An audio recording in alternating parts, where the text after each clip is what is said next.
Can you hear me through your computer? I don't have sound on, but I'm saying like when Liz is in, what are we gonna do with that? I'm not sure yet.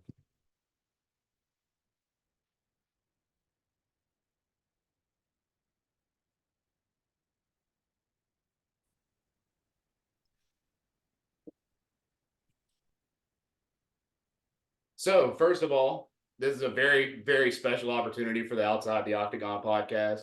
And it's a great honor to announce a true trailblazer to the game of MMA and a true trailblazer to the sport, and also a trailblazer for our podcast, the first ever guest of the Outside the Octagon podcast, Ms. Liz Carmouche. Thank you so much for joining us today. I hope you're happy to be here, and I'm very excited to get to speak with you and ask you some of these questions that we got ready for you. Yeah, we really appreciate you coming on. Yeah, thank you. Absolutely. So starting out, first of all, I just want to say thank you for your service. I know I saw where you had served in the Marine Corps, and I mean, that's incredible. And I really do appreciate that from the bottom of my heart. Thank you. Absolutely. So, I mean, it's super exciting to be able to kick this thing off with our first guest here. I know the PFL is kind of a new thing for you. What got you into that? They got bought out by when they were Bellator. So I was with Bellator, PFL bought them out. Smooth transition opportunity for another belt. Super appealing, couldn't turn down. Right. Yeah. I mean, it's got to be exciting, especially being able to fight for the prize at the end, being the $1 million prize and stuff, if you are able to hold the belt there. So I know you're pretty stoked about that, I would assume. Yeah, absolutely. Yeah. So tell us about the life of you, like what got you to this point? How did you get there, like growing up and all that stuff? Yeah, I didn't know anything about MMA growing up, even though I grew up in Japan. It just wasn't something that was on my radar. I really didn't learn about it until I deployed to Iraq my first time. Everybody I deployed with was watching it. I started watching Strike Force and I saw Chris Cyborg fighting. Thought that I could fight her, just kept that close to myself and didn't want to say that out loud because it sounded ridiculous even when I said it then.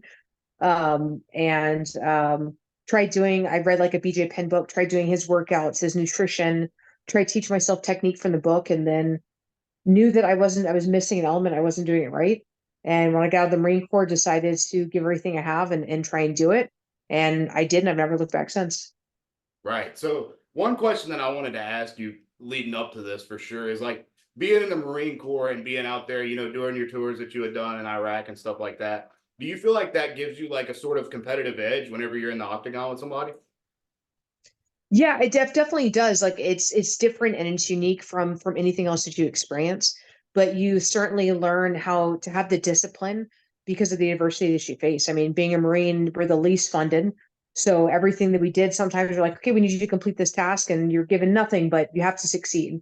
Right. So it teaches you that in order for you to succeed in this sport, you can't have the best facility and all the little cool gimmicks and a sports therapist on site, massage therapist on site, all the fun stuff. Sometimes it's in the back of a garage and it's you driving cross country, just willing to pull over to the side of the road and do some workouts. And that's helped me in the cage, knowing that I gave everything I had, and other people decided not to because they're having a bad hair day or something along those lines. Right. So you say that you watched Strike Force and that's kind of what got you into MMA. Was there anything during your childhood or maybe your high school or whatever years in your younger years that really influenced you other than just watching Strike Force when you was in the Marines to get into MMA? Is a direct correlation? No. But I think just because all the sports I was in, I was always on the losing team. I was never in my entire time ever playing any sport was I ever on a winning team. And every time that I gave everything I had, you can't be one person giving 100% on a team. It's just not going to make you succeed, right? And I hated coming out of every single game, every single practice, knowing that I committed everything I had, and it just wasn't enough to win the games. And every team always got the sportsmanship award, and that was it. It was never anything else, and it left such a bitter taste in my mouth. And I knew that if I could find a sport where my efforts, if I gave 100%, 110% effort, were reflected in my performance, and then if I decided to be lazy a day, would also be reflected.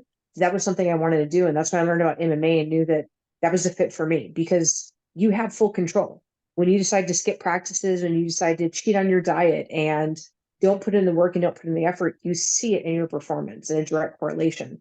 So I knew that I could train and work harder and have more discipline and more work ethic than anyone else out there. And I'd be able to reflect that in my performances in the cage. What sports did you play while you were growing up? For the most part, soccer. I play a little bit of basketball, a little bit of baseball, softball, football, but for the most part, soccer was the one that I was most consistent and most competitive with. I did the longest. Okay, what position did you play when you were in soccer? I'm not a super big soccer guy, but it is interesting to me. And I've started since the last World Cup, I started picking up on it and stuff. And the women's national team and stuff for the US, they've been pretty hot recently. So it's kind of been enjoyable to watch, to tell you the truth. Yeah. Yeah. I mean, growing up, I think that anybody that's played since they were young, they had the advantage of playing every position. But through the later years of high school, I got stuck in goalie. They had brought in a new girl that had only ever done cheerleading. And she was just kind of like flirty with the coach. He's like, "Oh, we're gonna put you as a goalie." I'm like, "What?" She flinches away. That's embarrassing. No, I'm gonna show you. She has no right being in here. And I went in just to make a point that like I don't want to be goalie, but she certainly shouldn't be goalie. He's like, "Hey, you actually did really good. We're gonna put you." I'm like, "No, no, no, no, no, no, no. I don't want to play goalie." And then I ended up doing really well and getting all these awards for it and all this other stuff. So as a result, I got stuck in playing goalie for the rest of the time in high school. I think from my sophomore to senior year, I ended up playing. In my 8th grade year, I was able to play for the high school varsity team as an 8th grader, which usually didn't happen. And when I was doing that, I mostly played defense. And then my freshman year, I started as defense. But then once I made a point of like saying that girl shouldn't play and went out there and did the tryouts with her, I got stuck. Right. So, I mean, I would assume it's pretty safe to say that you've been quite athletic for your entire life growing up. Yeah, I wouldn't say I was a great soccer player. I wasn't a great athlete. The only thing was I was a stubborn and I understood work ethic. I loved sports. I loved sports more than school. It's where I felt comfortable, where I felt home, where I felt friends. It was my escape from everything. Like if I was having a bad day, you can go outside and smash a baseball or kick a soccer ball or throw a football and you feel a little bit better. And I wasn't great at any of them, but I also had the work ethic to sit out there as the sun's setting, not realizing that I've been out there for 6 hours just dribbling, trying to get better at it. And I think that's honestly more than anything, the sustainability that I had for discipline and work ethic that I applied in was in athletics. I certainly did not have that same mentality when it came to school and applying it to grades and things like that. Right. So moving more towards the MMA side of things. So your nickname is Girlrilla. Is there any reason behind that nickname? Is there any deeper meaning to it? Like, how did you come up with that nickname? So for the most part, not very many fighters actually come up with their fight names. It's their coaches or a teammate that comes up with it and it sticks. Sometimes it's even I've seen fighters where it's an announcer. That's something they did. They get named for it. So I definitely didn't pick that. I would have never picked that. It was just because just stupid fits of strength. I was the only person my size on our fight team, and I was willing to go up against the heavyweight guys and brawl with them and go as hard as I wanted. And I would usually run up the cage and just do stupid fits of strength that just didn't seem to fit, and pick people up and slam them on the ground because I knew how to do football tackles, but I didn't know wrestling. So I just applied what I knew from football and just football tackle anybody any size. And he's like, "Oh, you have like the strength of a gorilla." And he's like, "But you're a girlrilla," and it just fit from there. Wow, I like that. That's awesome. That's interesting. I'm glad that you had like a legitimate story to go behind it too. And one thing that kind of leads to, with you saying like your aggression and stuff like that. Another question that I had for you would be watching you fight and watching your most recent fight. You came out in the second, third rounds, and you just straight ran at Juliana and did your stuff from that point forward. So like, what's your thought process whenever you get into the octagon, and are you knowing at that point that as soon as the door closes behind you and the announcer says go, then is that whenever you're going to like go full force and go take everything out that you can give? Yeah, to some extent, yes. I think I used to try and feel it out. And two, the UFC cage is so huge, you're having to run across to your opponent. And even the Bellator cage, it seems like now having fought in the PFL cage, the Smart cage, it's a little bit smaller than all three of them. And when I looked at the dimensions, it seemed like it was the same size as the Bellator cage, but it's not. So when I looked in there, like with the UFC cage, I felt like I had to run across before I would get to my opponent just to be able to start the fight. And there's always so much room to maneuver and to move within that. where people could run away from you. I don't feel like that in the PFL cage. But it's the matter with PFL is for us to progress to the tournament and to have the highest chance to get into the finals, you have to finish your opponent in the first round of the fight. And that's what I was going for. I was trying from the very get-go just to finish her. I'm like, the quicker I finish this, the more points I get, the higher in the ranking system, the guarantee to get into the finals. That's all I was looking for. I was just gunning to finish her every moment of that fight. And I think I've kind of carried that over with my experience through Bellator, having learned from all the mistakes I made when I was in the UFC. And I know I'm a big fan of the way the PFL works. I'm interested to see, as a fighter, do you like the format of the PFL better? Is there anything that you like better about Bellator or UFC rather than PFL? I mean, when you think stylistically, your opportunities to finish, there are opportunities within fighting Juliana where if I'd been able to throw elbows, that would have changed the whole dynamics of the fight, and I would have been able to open up to get better submissions and not just be held there. So that certainly makes things a faster format, but also much more dangerous. Like, it's exciting when you see somebody get cut and them chasing after this. I know for fans, elbows can be exciting. But I also understand logistically how that plans out for the whole season. Right. And I do like the unbiased, you get AI rating for ranking for how your fight went. Right. So it's not just you're making a decision based on a boxing commission that's voting on whether or not you won the fight when they don't know anything about MMA. Right. So that's great to me. They're using actual MMA experienced people to vote on these fights. That's amazing compared to what it's been. And then they're also taking like speed of the strikes. There's just a lot more to me, a lot less bias going into it. And nobody's advancing into the finals just because it's a pretty girl that everybody likes, has 1 million followers on Instagram. If you advance to the finals, it's because you finish all your fights by first round, right? So you know exactly where you're standing. And I definitely prefer that over Bellator and PFL, or over Bellator and UFC, where I felt like girls would get an opportunity to fight for the belt just because they're the pretty girls with tons of followers on Instagram.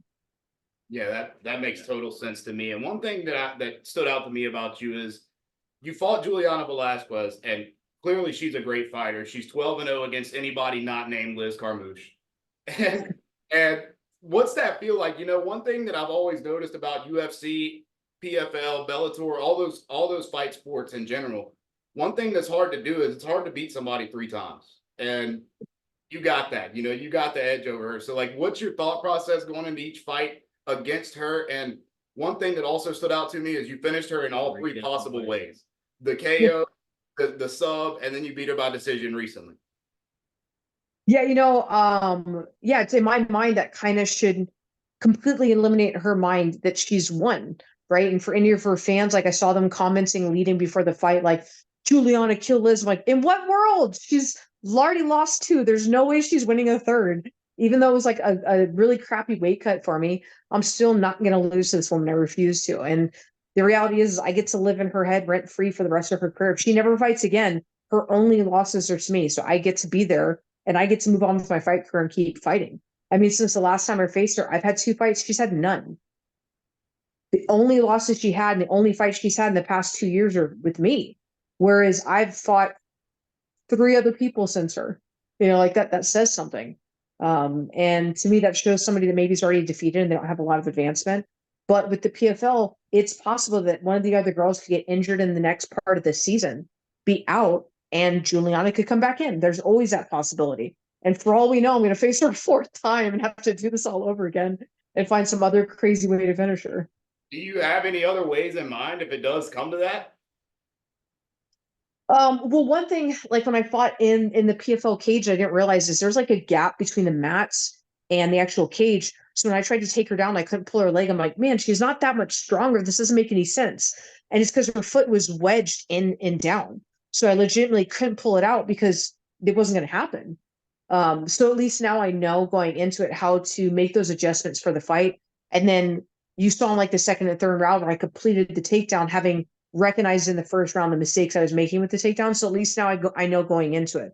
So I faced her again. It's just a matter of just I'm just gonna have to rip off some limb and take it home and make sure just completely put her to sleep so we can just quiet any notion and idea that she should be fighting me again. Right. Was there one more question about that fight? Was, for me at least, was there any nerves or anything when she got you with that leg lock towards the end? I was kind of getting a little nervous, and then you flipped it right around. I mean, you made it look like it was nothing and got her with the heel hook right there towards the end. And I thought she was going to tap to that. Yeah, I felt her ankle tear. There wasn't enough tension, length, entanglement for me to get her knee. I wasn't worried about it. I was more annoyed that she thought that she would get it. I let her up in that scramble because I was hoping to get something else to be able to finish the fight and get a submission or get an exchange to capitalize better. So I let her get into that position. When she went for my heel, I'm like, oh, you're going to go for my heel? Let me show you what a heel hook really is.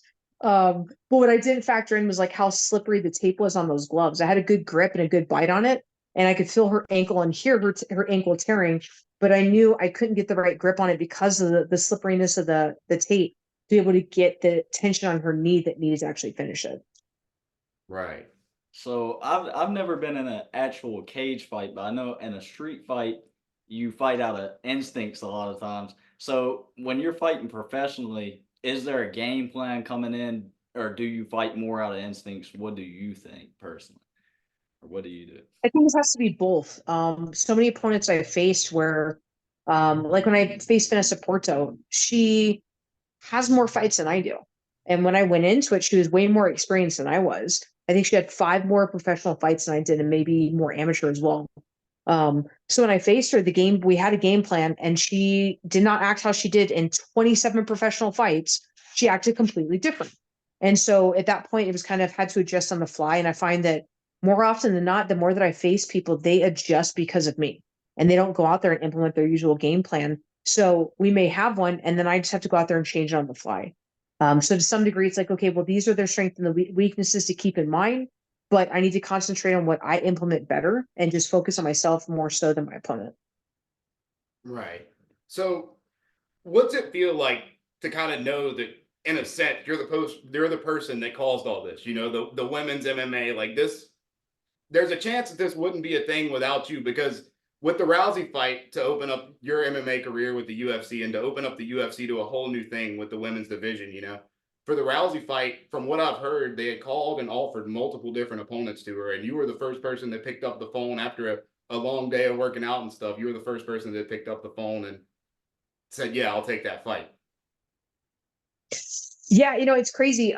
Because for me at that time, especially, I would get in trouble because somebody would call me, anybody, a promoter would call me like, hey, do you want this fight? I'm like, yes, I want to fight. And I wouldn't look up the person. I didn't know. It was just, yes, I just want an opportunity to fight. And I have to call my coach and be like, hey, by the way, so-and-so offered me this fight against whomever. And they're like, no, they have 30 fights. You have 2 fights. And they had like a Muay Thai career and they had this. I'm like, so yes or no? And my coach had to be the one that stepped in because I just wanted to fight, and he was the one that kind of had to look out for me and look out with what's best for your career, because there are benefits to fighting people with so much more experience over you. But at the same time, like, you have to, there's a reason why so much experience can beat somebody that's inexperienced. You learn from your mistakes.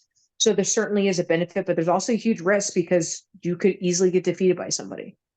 But with that being said, there was no losing in that opportunity for me. When they called, there was no doubt in my mind. The UFC is what everybody dreamed about fighting in. For women, that was like, had never been touched. It was unpaved territory, new grounds that had never been covered. And that's what we all dreamed about, was having an opportunity to fight in the UFC. So when they offered that, there was no doubt in my mind, not even thinking about all the stress and all the pressure that went with it. I just knew that this was the start of something really awesome. And there was no way I wouldn't want to be a part of that. Right. Yeah. I mean, that's got to be just like a really good feeling, just to be able to know that you're the person that opened the door for all these other women's fighters in MMA at this point, because like you said, everybody's dream at one point in time was to get to that UFC level, and you open that door for every woman that has stepped through it since you. Yeah, it's definitely a crazy feeling. There are moments where, like, I have an 8-year-old son, and so he'll ask me things, and step back and explain. He's like, "Why do people say that you're famous? Like, why do people come up and like want to take pictures with you and stuff?" He's like, "What does that mean?" And I'm like, "I mean, ultimately, it means nothing, but I'll explain, like, oh, well, the reason why is because of this." And it's like, "Wait, really?" So it's really when I step back and I explain to him, or I'm talking with my nephew or something, where I realize, like, holy crap, this is kind of insane. My nephew's like, "Hey, you're in my history book. You're in my culture book. You're in this and that." I'm like, All right, that's crazy that I'm in anybody's school books for any reason.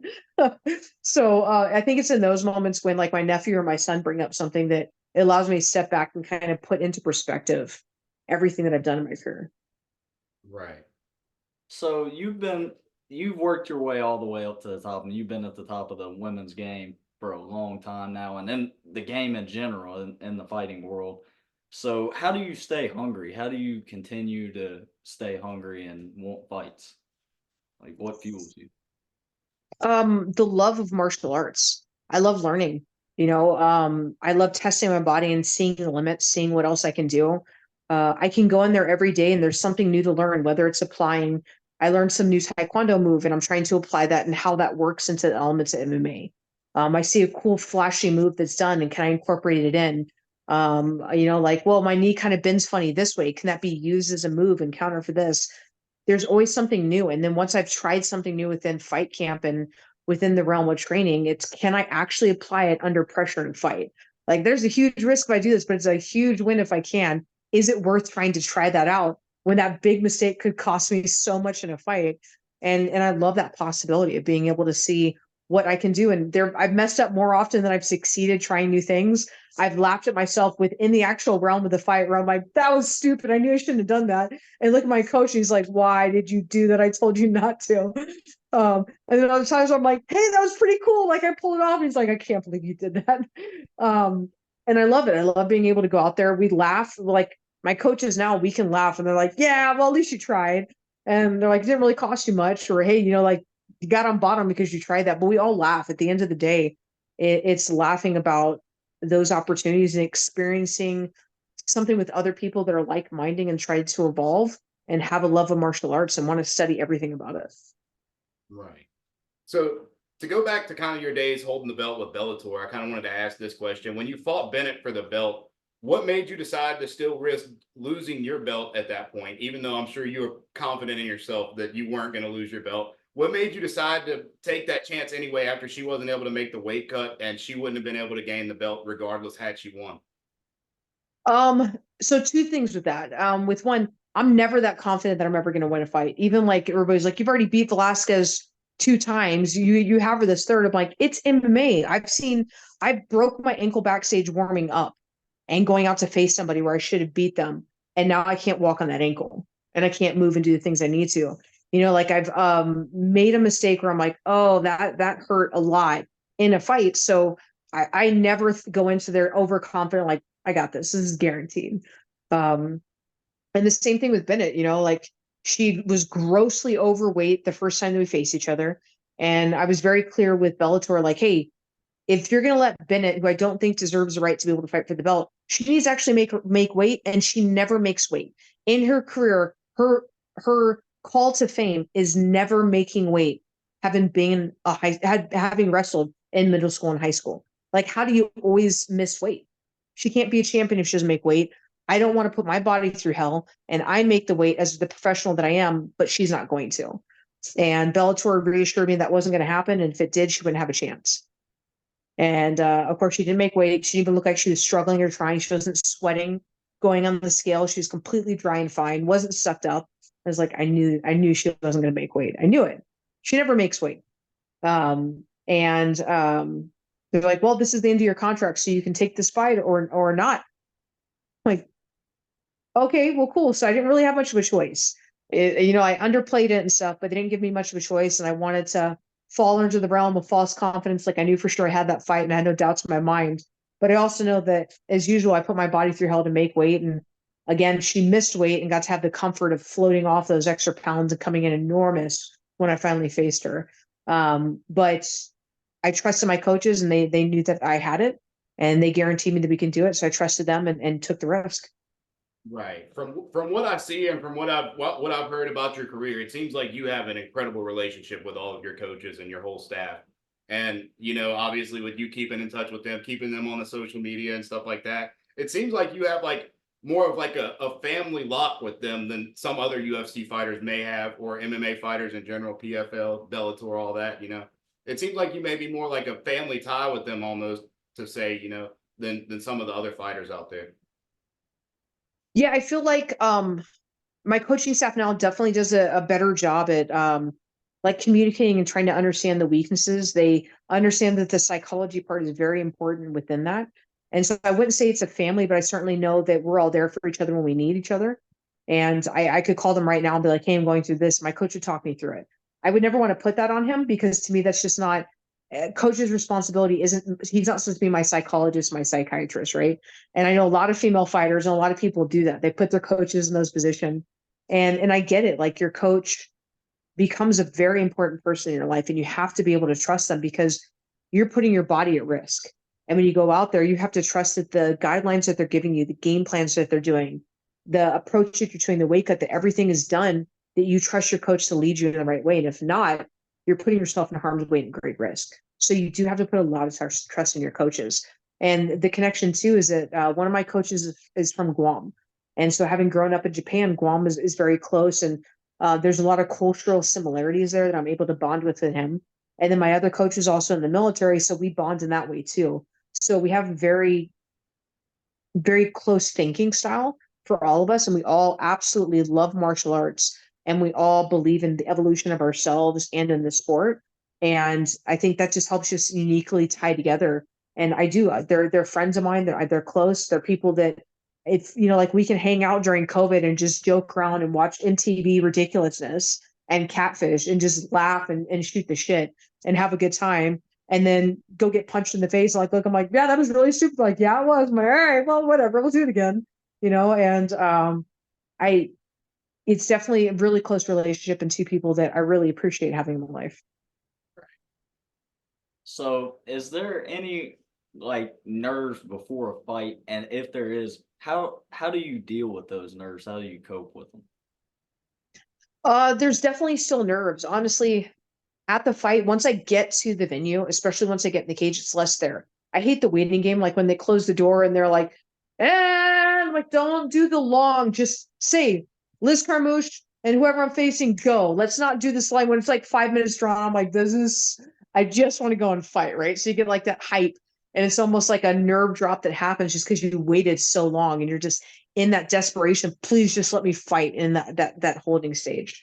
The day of the fight, honestly, is in fight week is when the nerves hit in more for me.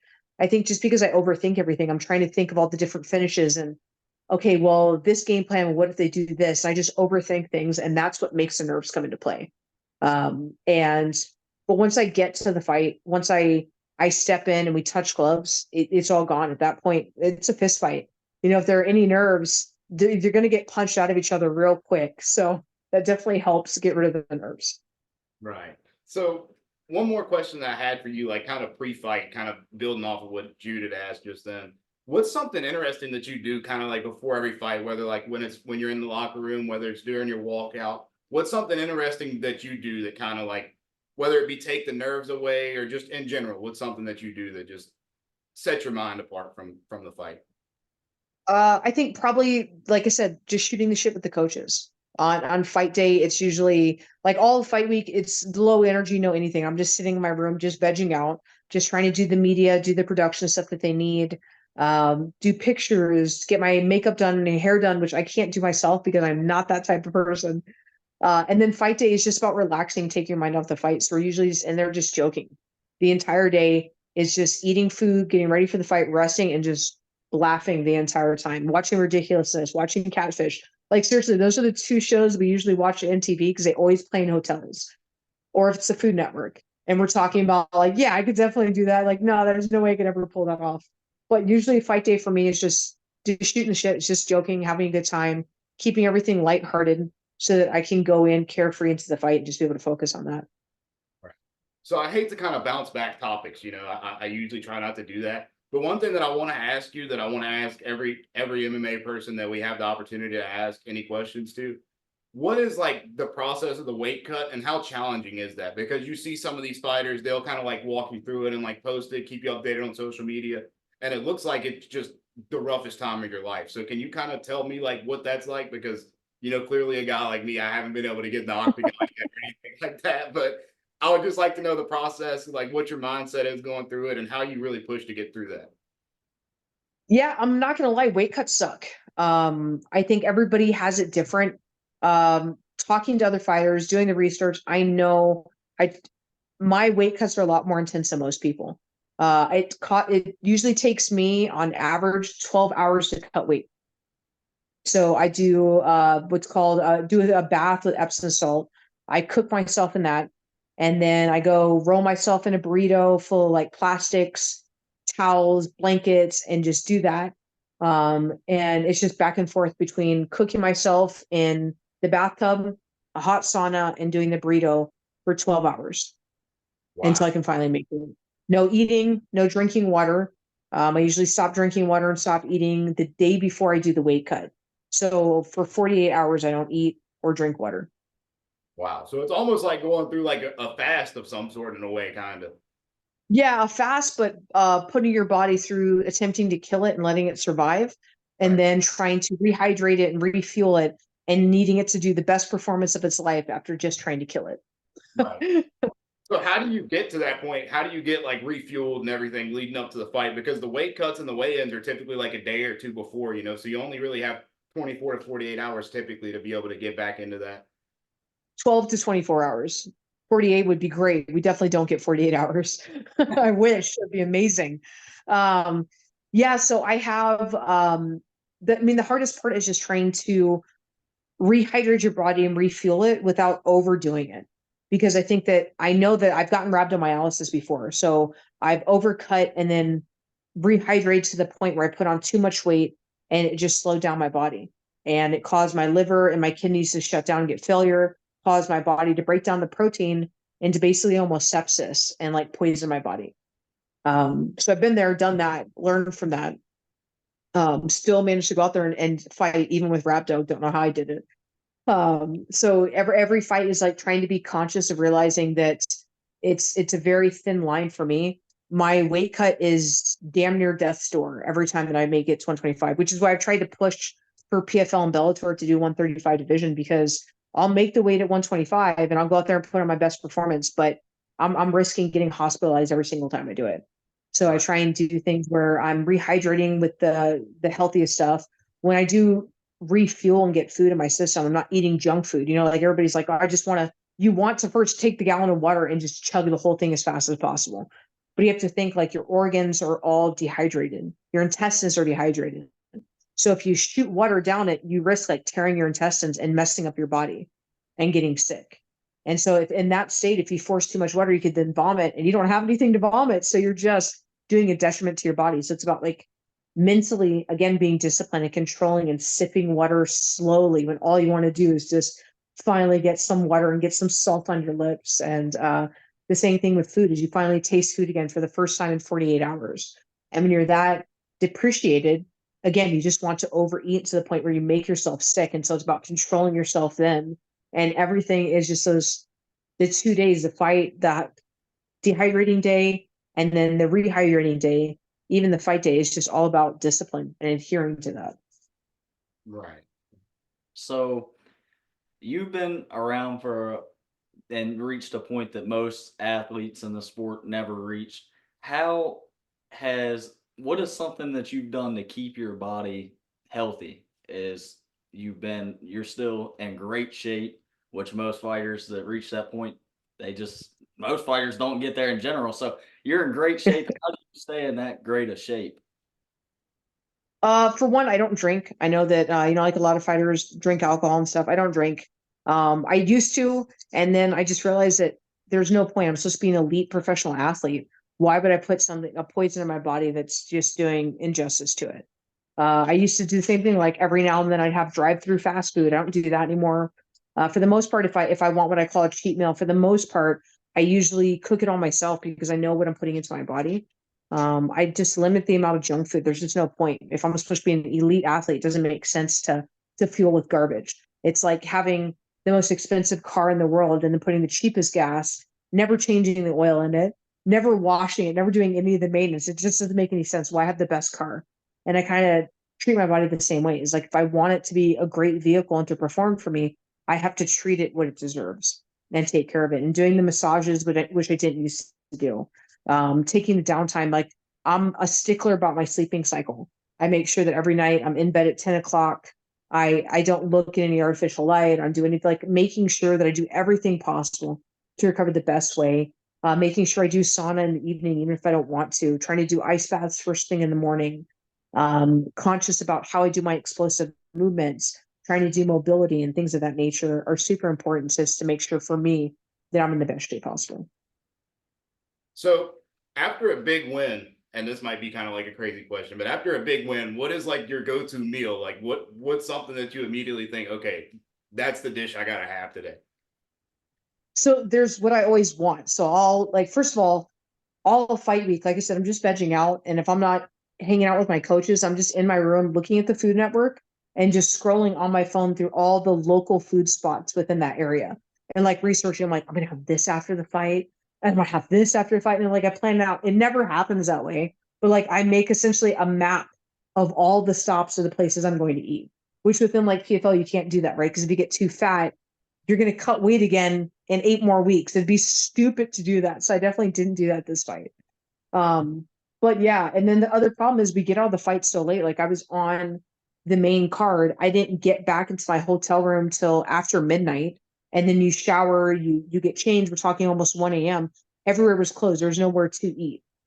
So it's like, well, man, what I want is I want a steak, a great steak. I want French fries and I want cheesecake. That's what I almost always want post fight. But do I actually get all that? No, it almost never happens. I'm like, okay, I will settle with a hamburger and French fries and good ice cream and just hope for that. And it usually doesn't even happen. So it seems like for the most part, I just have to settle with the idea of like waiting to the next day to go find something, depending on where I'm at. Like at the Mohegan Sun in Connecticut, the Mohegan Sun's in the middle of nowhere. And usually like Sunday morning or Sunday, the great food spots aren't open. So we didn't have the option, or we were flying out at 3 a.m. So I would just have to wait till I got back home and then we'd go and go find the spot. But usually I've just kind of settled like, it's okay. You'll have good food at some point. You don't need to. But my go-to craving always, I always want red meat. I want a steak or a hamburger. I want French fries and I want cheesecake. Right. Yeah. I mean, I'm a big steak guy, you know, if you can't tell. I could go for a good steak about any day of the week if I can get my hands on it, you know. Yeah. But so one thing I wanted to know, and one thing that I've applauded you on your whole career, you know, ever since I became an MMA fan, one thing I've always liked about the way you fight is you've always been a very active fighter. So do you think it's going to be that hard for you to be able to fight every 8 weeks? Because typically, you know, from what I've seen, you try to fight at least twice a year, it seems like. Yeah, honestly, I was trying to fight more often than that. I was in every organization, I was begging for more fights, but the other girls didn't want to fight. And so it was always made it difficult. My first year of fighting, I fought 8 or 9 times, and I thought that that's what the tempo of fighting would always be. And then as my career's gone on, it was just like slowing down. I'm like, wow, this isn't what I wanted. Like, I love being active. And I always go back to training. If I fight Saturday night, I go back to training Monday morning. I'm usually in the weight room Sunday morning after the fight, doing cardio, doing weight training, and then Monday back to once all the gyms are open, back to normal training on Monday. So I've always stayed in shape all year round. So PFL is definitely a better fit because I was back to training Monday and I'm ready to go back into fight camp. This is awesome. I love it because it gives me a focal point as opposed to just kind of going in there and just training and just helping my other teammates. It's all of us growing together instead of just focusing on either one of them or just on nothing. Okay. Gotcha. So you're a role model to many young people that's getting into MMA. I know you certainly are to me. A lot of people would look up to you if they know anything about the MMA game. So who's some people that you looked up to maybe early in your career? I heard you mention BJ Penn earlier in the episode. So Um, yeah, I think there are people that like when it came to Forrest Griffin, he was somebody who I thought was cool in the sense that one of the first MMA fights that I saw, it was two uneducated people, and the post fight interview, it was just to me a demonstration of what most people think street fighting is or cage fighting is and what it shouldn't be. And I was like, yeah, I don't think I actually like MMA. Like, this is anything I want to. And then I finally saw people like Forrest Griffin and I saw people like Roger Huerta and BJ Penn. I was like, oh, wait, these are intelligent people. These are sometimes college educated people that additionally also fight and have that commitment to it. This isn't just street thugs that they threw into a cage. And they're like, hey, we'll give you a beer after this if you're willing to fight. You know, like this is These are actual people that are technicians within the sport that are athletes, professional athletes that are doing this. So I think those are some of the people that I looked up to. But for women, the only person that you could was just Chris Cyborg. And at that time, when I was watching her, she didn't really speak English. So it was really just a matter of like, okay, that's who I want to beat, not much as a mentor or anybody that I looked up to as far as direction, as much as like my goal was to beat Chris Cyborg down the road. Right. So one thing that I've just been really wanting to know, what is the day in the life of Liz Carmouche like? It depends. If I am in fight camp, then typically it's waking up, it's meal prepping, getting all my laundry because I if I train 7 times in a day, I change my clothes 7 times in a day. So it's getting all the laundry planned out for the day, getting the meal prep. I have my dog, I take her on a walk for her to go out. And then it's getting to the gym, and then I've got jujitsu right away at 10 a.m. Then I've got striking for MMA with my coach Fence. And then it's usually either going to strength and conditioning or I'm going to grappling with Justin Flores. And then each of those practices is about an hour, a little bit longer. And then it's come back to the same gym, the arena, do pro practice from 4 to 5:30, then do an hour of cardio. Then I do the sauna in the evening, come back, do all the dishes from the meal prep, do all the laundry from the day, and then repeat, recycle, do it all over again every day. Right. So one thing also that I wanted to ask, I know I asked about the military and how it compares with your competitive edge and stuff. How did the military help you with your discipline as far as being able to go into training, being able to go into the weight cuts and that kind of deal? Like I said, being a Marine meant that I had to work with nothing, right? In the Marine Corps, so you don't have the funding. So if they say that this job has to be completed and they give you no tools, no direction, you just have to figure it out on your own. And some days are like that in fight camp. Sometimes the coach is gone with 4 fighters for a fight, and they had to leave on Monday to go start the fight week on Tuesday. So you're there, and it's just you and like 2 other teammates, and you guys are staring at each other like, "All right, no coach, what are we gonna do today?"